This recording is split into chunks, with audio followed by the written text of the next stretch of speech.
Hi, I'm Don Jones from Concentrated Technology. PowerShell gives us an increasing number of ways to retrieve and analyze management information, even from multiple computers. But getting that information into the form we want to look at can be tricky if you don't use the right techniques. You could end up working a lot harder than necessary.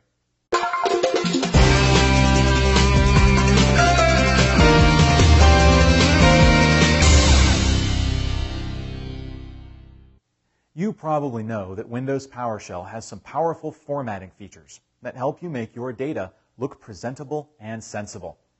But you may be surprised to learn how much control you have over those formatting features. Of course, before we start talking about control, it's probably best to cover how the formatting system works. When you run a command like get process, PowerShell has to decide what to display. In this case, the process items each have a few dozen properties. Obviously, all of them won't fit on the screen. So, PowerShell starts by looking in a configuration file to see if anyone's picked out a default layout. In this case, it finds one in one of the configuration files Microsoft provides, shown here.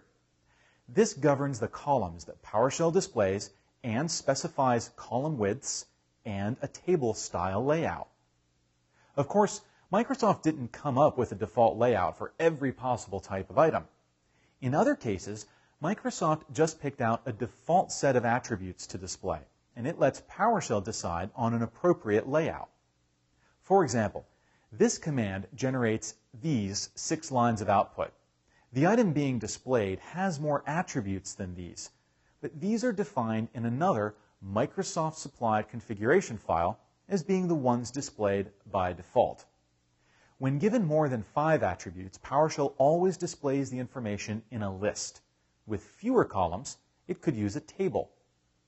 If PowerShell doesn't find a set of default attributes, it will use all of the item's attributes, which usually results in a list. Of course, all of those are just the defaults. You can make your own configuration files to change the defaults, and you can specify alternate formatting right from the command line. For example, say you don't like the default table used for processes. No problem. Just pipe those processes to format table and specify the columns you want displayed. You can also specify the auto size parameter, telling the table to size each column based on its contents rather than trying to make the entire table fill the screen. You can force items into a list by using format list. And again, you have the option of specifying the names of the attributes that you want displayed. You can also use format wide, which accepts only a single property name, although you can specify the number of columns displayed on the screen. Now, format table has another unique feature. If you sort the items that go into it, you can have the table group them by the first sorted attribute. When you do so, the table breaks and starts with new headers each time that grouping attribute changes, as shown here. Of course, there's more to formatting than displaying things on the screen. Windows PowerShell lets you output any of those formats to a plain text file by using the out file command. But you can also output to other formats. This shows how to take the table formatted output and pipe it to a text file. But you can also pipe items to a CSV file or to an XML file.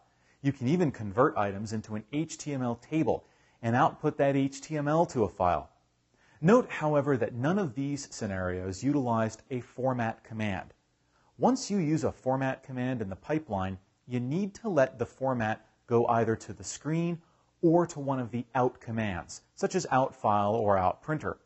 Only the out commands know what to do with the output of a format command.